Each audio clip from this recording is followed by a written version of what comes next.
El 24 de febrero de 2022, el mundo cambió para siempre. Para Ucrania esta fecha es especialmente trágica, pues abrió las puertas al infierno, cuyo fondo sigue sin verse. ¿Cuántas vidas se han perdido sin sentido? Y todo en nombre de la grandeza del nuevo imperio ruso y para superar los complejos que tiene desde los tiempos en que servía en la KGB. La guerra debía superar el antiguo miedo del profesional de la Checa ante la libertad de elección y la democracia que representaba la Ucrania independiente. Por eso, para Putin, la invasión a gran escala no fue casual ni impulsiva. No se trata en absoluto de una guerra como la del fútbol entre El Salvador y Honduras en 1969.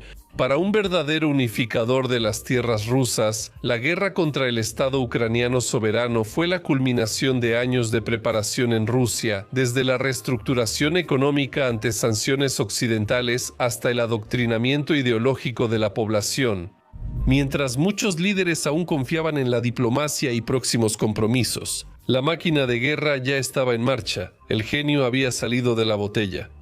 Hoy analizaremos cómo Putin se preparó durante muchos años para la invasión a Ucrania. Revisaremos las principales etapas de esta preparación e intentaremos entender qué motivaba al enano del Kremlin. En cada una de las etapas haremos énfasis en las acciones que se llevaron a cabo para lograr la rápida toma de Ucrania y el posible enfrentamiento con Occidente. A propósito, no voy a analizar qué errores y fallos estratégicos cometió el zar de Moscú. A este tema le dedicaremos un episodio aparte. Tampoco abordaré los acontecimientos anteriores a 2015.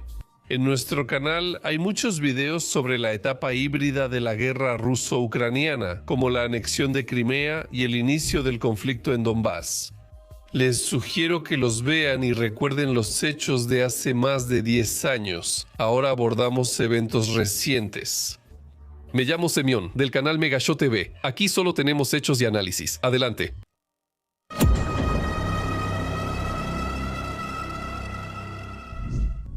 Minsk II, una encrucijada estratégica. Al firmar en febrero de 2015 los ya olvidados acuerdos de Minsk, Rusia enfrentó una difícil disyuntiva. Aunque, para ser jurídicamente precisos, hay que destacar que Putin en ese entonces no firmó nada en Minsk, y quien realmente puso su firma en el documento fue, ni más ni menos, que un verdadero chivo expiatorio. El embajador ruso en Ucrania, Mikhail Zurabov, firmó pero no tiene responsabilidad. Al año siguiente lo llamaron de regreso a Moscú, poniendo fin definitivo a su carrera política. Bueno, está bien, eso es asunto suyo, volvamos a lo nuestro. Minsk II frenó las acciones militares, transformando el conflicto en uno permanente y lento, sin grandes ofensivas y con pocas víctimas en ambos bandos. Nunca hubo una congelación real del conflicto. Durante 7 años hasta la invasión a gran escala, los tiroteos y acciones de grupos de sabotaje y reconocimiento no cesaron en la línea del frente. Pero no representaban una amenaza real para ninguna de las partes. Por eso, la guerra en Donbass, tanto en el espacio informativo ucraniano como en el ruso, fue quedando gradualmente en segundo plano.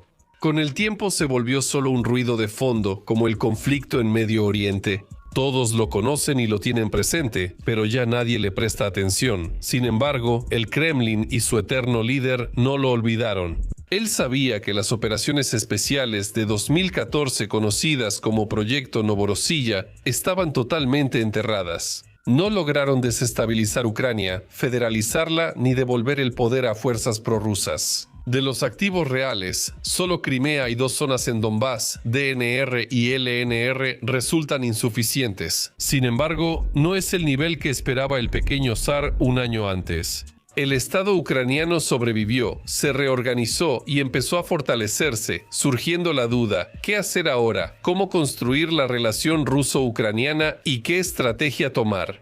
Lo más racional sería olvidar Ucrania y, como dicen los psicólogos, dejar ir el problema. Más aún, después de todos esos sangrientos acontecimientos de 2014, Ucrania ya de antemano no podía ser un estado amistoso hacia Moscú. ¿Pero acaso podía permitir eso el nuevo unificador de las tierras rusas? ¿Podía Rusia convertirse en un verdadero imperio sin Ucrania, sin las llamadas tierras sagradas, sin Kiev? Claro que no, al menos no en la mente febril de un exoficial de la KGB que se creyó emperador de Rusia y secretario general a la vez. Por eso había que devolver urgentemente a Ucrania al mundo ruso. De otra manera podría irse definitivamente y sin retorno hacia Occidente. La cuestión era cómo devolverla, por la fuerza, sometiendo a Ucrania militarmente o mediante medios político-diplomáticos más suaves. La paz según Putin. En 2015, Putin y su círculo preferían la segunda opción, una vía relativamente pacífica, sin invasión a gran escala. Y en Donbass, seguir actuando igual, de forma híbrida y manteniendo el espíritu de no están ahí. La estrategia principal eran los acuerdos de Minsk, que buscaban reintegrar la zona no controlada del Donbass a Ucrania con gran autonomía. La existencia de un enclave tan abiertamente prorruso dentro de Ucrania inevitablemente cambiaría el equilibrio electoral, fortalecería los sentimientos prorrusos dentro de la sociedad ucraniana y, en general, bloquearía el curso futuro de las autoridades ucranianas hacia la Unión Europea y la OTAN. Putin también buscó retomar el control de Ucrania respaldando a fuerzas políticas prorrusas. Primero, a los restos del Partido de las Regiones, la plataforma de oposición por la vida, liderada por el compadre de Putin, Víktor Medvedchuk. También se apoyaba a partidos y organizaciones menores, Nash de Yevgeny Murayev, el partido de Anatoly Shary, el bloque de oposición de Vadim Novinsky, Elección Ucraniana, que lavaba dinero de Moscú, y varias estructuras ligadas a la Iglesia Ortodoxa del Patriarcado de Moscú. Podría hacerse un video aparte sobre las actividades prorrusas en Ucrania. Si quieren saber sobre personajes que fingían ser patriotas pero trabajaban para el Kremlin, díganmelo en los comentarios. Aunque había una estrategia político-diplomática, Putin seguía considerando una invasión militar directa. Varias acciones lo demuestran. Esto, en primer lugar, es la preparación para nuevas sanciones económicas que inevitablemente seguirían en caso de una agresión abierta por parte de Rusia. En 2014 hubo sanciones, pero fueron superficiales. Ahora, Occidente no se limitaría a gestos simbólicos. Por eso se acumularon reservas de oro y divisas, que a inicios de 2022 llegaron a un récord de 643.000 millones de dólares. Al mismo tiempo, el Banco Central de Rusia llevó a cabo de manera constante una política de desdolarización en las reservas, sustituyendo la moneda estadounidense por yuanes chinos. En 2017 se implementó su propio sistema de pagos interno llamado MIR en caso de ser desconectados de los sistemas de pago mundiales Visa y Mastercard. Rusia mantuvo uno de los niveles de deuda pública más bajos del mundo, cerca del 18% del PIB, para evitar que Occidente usara la deuda como herramienta de presión. Estas medidas también explican la construcción del Nord Stream 2 iniciada en 2016. No era solo otro gasoducto para evitar Ucrania o más petrodólares para Rusia. El proyecto buscaba acercar a las élites europeas, especialmente las alemanas, a Rusia, aumentando la dependencia europea de Moscú y reduciendo la lealtad hacia Ucrania. Tras el inicio de la guerra, Angela Merkel escribió en sus memorias que veía el Nord Stream 2 con fines opuestos. Para atar más firmemente a Putin a Europa y mediante la obtención de superganancias, hacer que una posible invasión a Ucrania fuera económicamente desventajosa. Así que cada parte intentaba usar a la otra con fines completamente opuestos. ¿Y quién terminó superando a quién? Ustedes lo saben tan bien como yo. Ver París y volar lejos. El año clave para confirmar o refutar los planes de Putin fue 2019, cuando se celebraron las elecciones presidenciales y parlamentarias en Ucrania. Y al principio, para el Kremlin todo iba bien. El joven e inexperto Vladimir Zelensky, ajeno a la política, obtuvo la victoria aplastante. Aunque no se consideraba precisamente leal a Moscú, tampoco pertenecía al grupo de sus opositores más acérrimos. Más aún, el nuevo presidente de Ucrania afirmaba abiertamente que, con tal de poner fin a la guerra, estaba dispuesto a negociar incluso con el mismísimo diablo. También hablaba ruso y tenía antiguos vínculos con el espectáculo ruso. La combinación de estos factores generaba un claro optimismo en el Kremlin, pero, por muy grandes que fueran las expectativas de Putin, la decepción fue mucho mayor. Zelensky rechazó hacer concesiones y no quiso implementar la parte política de los acuerdos de Minsk. En particular, el punto sobre el procedimiento electoral en territorios ocupados y control fronterizo. Moscú insistió de manera consistente en que primero se realizaran las elecciones de las autoridades locales y solo después se transfiriera a Ucrania el control de la frontera. Creía que así lograría el mejor resultado para las fuerzas prorrusas, trasladando a las RPD y RPL a varios vacacionistas y ciudadanos rusos. La parte ucraniana, de manera natural, actuó bajo el principio de primero el dinero, luego las sillas, exigiendo primero la restauración del control sobre la frontera y solo después la realización de elecciones. La última esperanza de Putin era una reunión personal con el nuevo presidente ucraniano.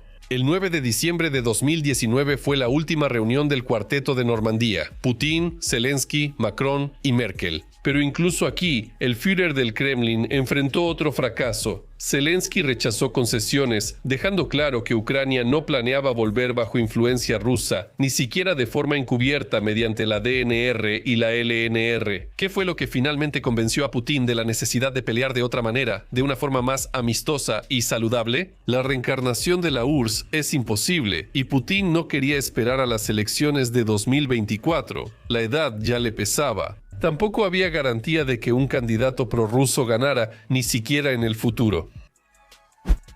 Entonces, precisamente estos pensamientos se arraigaron definitivamente en la cabeza del nuevo líder de los pueblos. Todavía en ese entonces, en el Palacio del Elíseo o de regreso a Moscú a bordo del avión súper cómodo, una cosa quedó clara. La cumbre de París demostró directamente que, sin una invasión directa de Rusia, utilizando una gran cantidad de tropas y equipo, llevar a cabo sus planes imperiales es absolutamente irrealista. El reloj empezó la cuenta regresiva. El COVID llegó en mal momento. En el círculo de Putin aún había quienes apoyaban seguir la vía político-diplomática. Esta línea la encabezaba el nuevo subdirector de la administración presidencial, Dmitry Kazakov, de origen ucraniano y nacido en Kirovogrado. Él insistió en seguir las negociaciones con Ucrania sobre Donbass y lideró el grupo negociador. Putin no se opuso especialmente, pero aún así ya apostaba principalmente por el escenario militar. La verdad es que incluso aquí, el azar frustró los ambiciosos planes del zar, o mejor dicho, los pospuso al menos por un año. Una pandemia de COVID-19 surgió a principios de 2020 y en semanas se propagó mundialmente, llegando también a Rusia. Rusia, junto con Perú, Bulgaria y México, registró una cantidad inusualmente alta de muertes. Según cifras oficiales, al menos 400,000 personas murieron por coronavirus. Como suele pasar con Rusia, los datos reales son distintos. Según el manual de cálculo del exceso de muertes, los fallecidos eran entre 1 y 1.2 millones. Las autoridades ocultaban la situación real, manipulaban cifras y no contaban en estadísticas oficiales a fallecidos por coronavirus tras las autopsias. Y como siempre, a nivel local, los gobernadores estaban interesados en no empeorar la situación para quedar bien ante el Kremlin y por si acaso no arruinarle la carrera a nadie. Además, las cifras muy bajas se usaron como propaganda para decir que manejábamos el coronavirus mejor que Occidente. El coronavirus en Rusia daría para otro video, pero volvamos al tema. En 2020 Putin no estaba para guerras. Por la pandemia se resolvieron muchos problemas internos y se hicieron inyecciones económicas inesperadas. La ayuda a los negocios no fue tan significativa, solo llegó al 10% del PIB, a diferencia de Estados Unidos y Alemania, donde fue del 25 al 30%. Más aún, la estrategia de las autoridades rusas estaba dirigida principalmente a apoyar a las grandes corporaciones, que eran propiedad de oligarcas leales al Kremlin, y no a inundar la economía de dinero a gran escala, como hicieron los países occidentales. La pandemia causó otro problema, esta vez psicológico, en la ya enferma mente del anciano chequista. Todas las fuentes confirman que Putin temía gravemente enfermarse del virus justo cuando esperaba el renacimiento de su imperio soñado. Por eso hubo meses de aislamiento, reuniones solo por videollamada y una mesa de 5 metros para evitar que algún líder tosiera cerca de Sanselikov. Fue entonces cuando a la larga lista de apodos de Putin se le sumó uno más, el abuelo del búnker, y en mi opinión, con toda razón. Al aislarse del mundo entero, Putin dejó de comunicarse casi con todos los asesores más o menos sensatos y se sumergió por completo en un mundo de sueños y fantasías sobre un nuevo imperio ruso. El primer subdirector de la administración presidencial, Sergei Kirilenko, lo ayudaba y era de los pocos en el Kremlin con acceso directo al abuelo del búnker. Pese a la pandemia, varios testimonios afirman que él siempre apoyaba a su jefe. Era momento de poner a Occidente en su lugar, restaurar la influencia rusa en Europa, revivir la grandeza de Rusia y unir las tierras históricas rusas alrededor de Moscú. Ucrania, nada que ver. No habrá Ucrania, Kiev es la madre de las ciudades rusas. Como pueden imaginar, nada bueno podía salir de esas conversaciones. Putin simplemente recibió otra confirmación de que sus ideas eran correctas. Sin embargo, el abuelo del Kremlin no solo se quedaba sentado en el búnker y temía cada estornudo o ruido, sino que también se estaba preparando para la guerra, al menos internamente. En este contexto, la anulación de los mandatos presidenciales de Putin le permitió postularse para un quinto y sexto mandato. 1. Ya hasta perdí la cuenta. Lo interesante es que el Tribunal Constitucional decidió sobre la legalidad de esa actitud irrespetuosa hacia la Constitución, aunque en 1998 ya había fallado que Yeltsin no podía postularse a un tercer mandato. La ley es como una vara, según cómo la gires, así resulta. Un paso crucial en la preparación para la agresión fue eliminar completamente a las fuerzas opositoras del campo político de Rusia, o de sujetos potencialmente peligrosos que podrían desestabilizar la situación internamente, incluso de forma hipotética. Ese sujeto era Alexei Navalny, el único de la oposición no sistémica que seguía en Rusia y se hizo un nombre luchando contra la corrupción. Entre los amigos de Putin, contando con apoyo en Occidente y un buen nivel de reconocimiento en Rusia, en caso de una invasión a Ucrania, teóricamente podría haberse convertido en el centro de atracción de las fuerzas liberales y, en general, de todas las fuerzas antibélicas. Por ello, era esencial evitar la aparición de ese centro. En agosto de 2020 intentaron envenenar a Navalny con Novichok. Al fallar, los hombres de Putin lo encarcelaron por un caso fabricado más de 2 años y luego aumentaron su condena. Navalny no salió libre y el campo político quedó vacío, así que solo quedaba subirse al caballo y con la canción El pueblo va solo a la batalla, ir a luchar.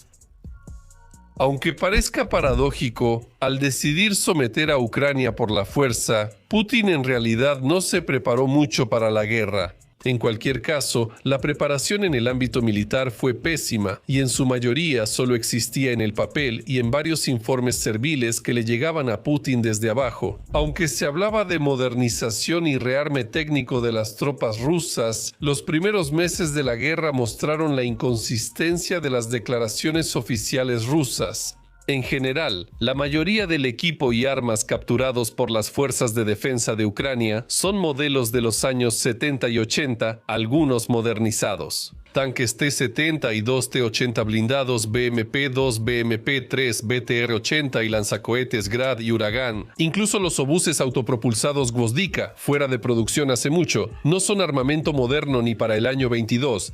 Así que, al parecer, en los cuarteles rusos no solo se dedicaban a aparentar, sino que, siguiendo las mejores tradiciones del sargento Shmatko, practicaban el esquema de desvío, soborno y reparto. La falta de preparación de Rusia para una guerra grande se evidenció porque a inicios de 2021 no había grandes fuerzas militares en la frontera con Ucrania, salvo en el Donbass ocupado. En la DNR y LNR se formaron 2 ejércitos, de 30 a 35 mil personas bajo mando directo del Distrito Militar del Sur, con base en Rostov del Don. En marzo-abril de 2021, unidades rusas de hasta 100.000 efectivos se concentraron en la frontera ruso-ucraniana y en la Crimea ocupada. Sin embargo, por la falta de infraestructura para operaciones de combate, como hospitales de campaña o suficientes municiones, muchos vieron esto solo como una demostración de fuerza y prueba bajo el pretexto de ejercicios militares. Más aún, para mediados de abril, la mayor parte del grupo regresó a sus lugares de despliegue permanente. Sin embargo, el ejército regular ruso causó bastante revuelo.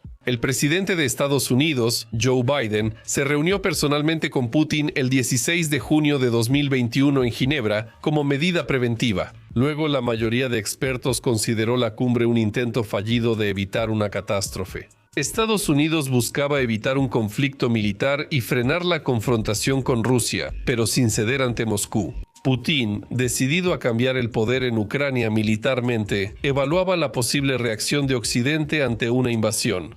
Al final, hubo muchas frases grandilocuentes sin resultados prácticos. Solo acordaron seguir negociando. El evento más importante del verano de 2021 fue considerado por expertos como una justificación ideológica de la agresión rusa. Artículos pseudohistóricos sobre la supuesta unidad histórica entre rusos y ucranianos, publicado el 12 de julio y atribuido a Putin. En realidad, fue un grupo de historiadores propagandistas financiados por el Kremlin, liderados por Vladimir Medinsky, quien después encabezó la delegación en Estambul. En este artículo, que parece un manifiesto político, se negó a los ucranianos el derecho a una identidad nacional. Se presentaron casi todos los clichés propagandísticos del Kremlin. Esto sostiene que rusos, ucranianos y bielorrusos son un solo pueblo, que Ucrania fue creada artificialmente por los bolcheviques y que Occidente la volvió antirrusia, entre otros argumentos similares. Analicemos a fondo la narrativa de que rusos y ucranianos son un solo pueblo. Esto es novedoso frente a la concepción histórica dominante anterior. Desde los inicios soviéticos, la ideología oficial decía que rusos, ucranianos y bielorrusos, aunque hermanos, son pueblos distintos. Por eso, Lenin y sus seguidores nunca negaron formalmente a los ucranianos el derecho a su identidad o Estado, creando un simulacro llamado RSS de Ucrania. Pero Putin, de hecho, les niega a los ucranianos incluso el derecho a llamarse ucranianos. En el grado de su absurdo, incluso ha superado a los comunistas. Es como una evolución del cerebro en sentido inverso. No se puede llamar de otra manera. La armadura es fuerte y los tanques rápidos. En otoño de 2021, la preparación para invadir Ucrania avanzó a una etapa decisiva y se volvió irreversible. Hoy ya se puede afirmar con certeza que en octubre Putin dio órdenes para preparar un grupo de ataque y concentrar tropas a lo largo de la frontera ruso-ucraniana. Solo que esta vez no era para mostrar fuerza. A la mayoría de su entorno y al mando militar en distritos no les informó el verdadero objetivo de estas maniobras. Por eso, muchos de los altos funcionarios del Kremlin, como el propio Lavrov, hasta el recordado ataque del 24 de febrero, sinceramente pensaban que todo ese despliegue de tropas. Esto solo era un farol para asustar y poner a prueba a Occidente. Y solo una pequeña parte del Politburó de Putin entendía hacia dónde iba todo esto. Y también unas cuantas personas más del Estado Mayor ruso, que probablemente lo sospechaban, ya que ellos mismos redactaron esos planes. La inteligencia estadounidense y británica obtuvo esta información ultrasecreta casi de inmediato, apenas Putin la mencionó. No se sabe quién era el topo en el Kremlin o si había más de uno. Pero se puede afirmar con certeza que la situación en la que la CIA y el MI6 saben más sobre los verdaderos planes del Führer ruso que los propios ministros rusos es sin duda una de las operaciones de inteligencia más exitosas de la historia. Para frustrar estos planes, estadounidenses y británicos autorizaron filtrar el universo. A inicios de noviembre, medios reconocidos como el Washington Post y Político informaron que las tropas rusas volvían a concentrarse en la frontera y que esta vez terminaría en un ataque directo. Y en un par de semanas, prácticamente todos los medios occidentales anunciaban a todo volumen que la invasión ocurriría en enero o febrero de 2022. Rusia negó todo en respuesta a esos informes. El artículo de la publicación alemana Bild parecía inquietantemente profético, ya que a principios de diciembre publicaron un mapa con las principales direcciones de los ataques. Aquí se mostraban ataques a Kiev desde Bielorrusia, a Yarkov desde Belgorod y desde Crimea hacia Mariupol con un corredor terrestre. Aunque funcionarios rusos llamaron tontería ese mapa, la invasión del 24 de febrero coincidió en un 80-90% con él, excepto el desembarco de tropas en Odessa, que estaba planeado pero no ocurrió por varias circunstancias, como el clima. Al frustrar los planes de Rusia, los líderes occidentales actuaron más allá de la prensa. El 2 de noviembre de 2021, el jefe de la CIA, y hasta hace poco embajador de Estados Unidos en Rusia y experto en asuntos rusos, William Burns, visitó Moscú. Allí se reunió con Patrushev, el segundo de Putin, y le informó que el liderazgo de Estados Unidos conocía los planes de ataque y su escala. Al mismo tiempo, Burns amenazó con la imposición de nuevas sanciones, así como con que Rusia quedaría empantanada en una guerra prolongada con Ucrania. Por supuesto, Patrushev negó todo. Un mes después, el 7 de diciembre, Putin y Biden conversaron por videollamada. El presidente estadounidense intentó hacer entrar en razón a su homólogo ruso, pero sin éxito. Y una semana después, Putin hizo una jugada maestra al dar a conocer su famoso ultimátum. Tenemos un video aparte sobre eso, les recomiendo a todos que lo vean, especialmente. Solo les recuerdo que con sus exigencias hacia la OTAN, el enano del Kremlin creó un pretexto formal para la agresión contra Ucrania, el llamado casus belli. Dicen que Rusia se defiende de la supuesta expansión de la OTAN al este. Así que, como decía César al cruzar el Rubicón, la suerte está echada. ¿Quieren descomunización? Nos parece perfecto. La mañana del 7 de febrero de 2022, de repente iniciaron combates inéditos en toda la línea del frente en Donbass desde los acuerdos de Minsk. Realizaron varias provocaciones, la más famosa fue bombardear con artillería un jardín de niños en la aldea. Las autoridades de Lugansk y las DNR y LNR culparon a los militares ucranianos. Esto aunque en años recientes ya se veía menos conflicto en Donbass. En 2021, según la OCE, murieron menos de 30 personas de ambos lados, mientras que en 2017 los muertos superaron el centenar.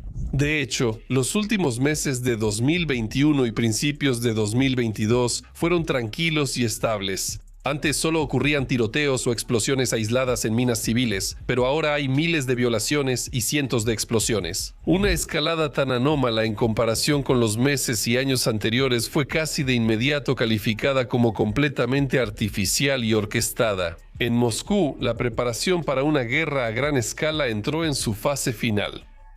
En ese momento, las tropas rusas en la frontera con Ucrania superaban los 200.000.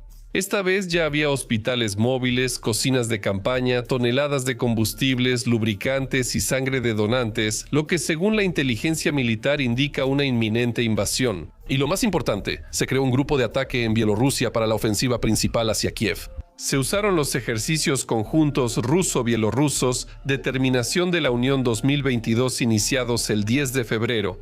Así, de forma legal, las tropas rusas pudieron concentrarse a 150 kilómetros al norte de la capital ucraniana. Para el avance final, solo faltaba pintar los símbolos Z y V en los blindados. En Donbass, la situación era cada vez más tensa y hasta los habitantes adoctrinados de los territorios ocupados notaron que ahora todo ya estaba ardiendo. Y ya no serán solo los habituales bombardeos con morteros y obuses. El 18 de febrero, las autoridades de la DNR y LNR ordenaron evacuar de emergencia a la población civil de su territorio. El análisis de los especialistas de la BBC mostró que el video que anunciaba esta evacuación fue grabado 2 días antes.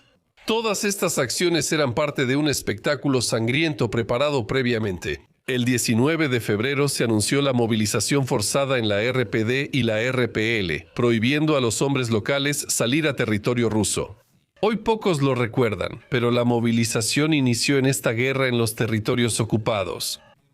Y eso aunque en Rusia la movilización se anunció hasta septiembre de 2022, sobre cómo el ejército ruso trataba a los movilizados de las repúblicas no reconocidas, eso fue una locura, el soldado Chmonía lo puede confirmar. Si olvidaron a este personaje, búsquenlo en Google para recordarlo. Es muy pintoresco. En resumen, para el mando ruso, los movilizados mal armados de DNR y LNR parecían bandidos de la boda en Malinovka. Ellos se convirtieron en carne de cañón durante el resto de la guerra, y ni siquiera los propios movilizados lo ocultaban. Sin embargo, estas pseudorepúblicas pronto dejarían de ser no reconocidas. El 21 de febrero al atardecer, Putin reunió a su Consejo de Seguridad en su guarida para el desenlace. La reunión se realizó en el mismo sitio donde 8 años antes se firmó el Tratado de Adhesión de Crimea a Rusia en el Salón de Catalina del Kremlin de Moscú. Dado el amor del enano calvo por ciertos lugares y fechas simbólicas o sagradas, el sitio de este evento no se eligió al azar.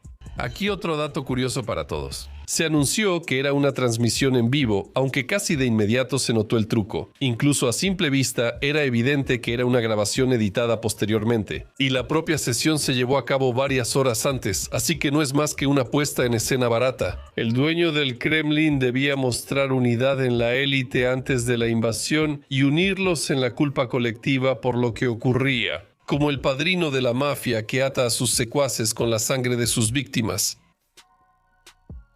En esa reunión nadie mencionó atacar a Ucrania. Dios nos libre. El jefe de la mafia ocultó su objetivo hasta el final. En la discusión oficial solo se trató el reconocimiento de Rusia a la DNR y la LNR como estados independientes.